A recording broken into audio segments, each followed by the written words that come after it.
danes bolj zoprno, kar se tiče same vožnje, kaj daš? Ja, sigurno je malo bolj nevarno, ceste drsijo, tudi skupina je bolj razpotegnjena. Pa tudi najzahtevnejša etapa je danes, tako da bo še posebej pestro. Ja, borba za vse 4 majice je torej v polnem teku.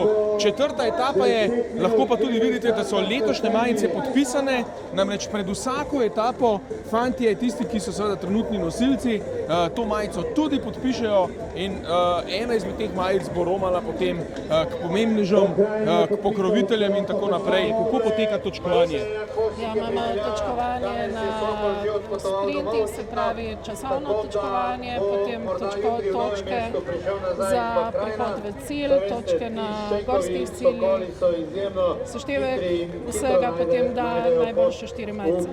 Dirka po Sloveniji je potekala do sedaj v soncu, v pripeki, danes pa pravi test, kot izgleda tukaj v Novi Gorici, dežuje.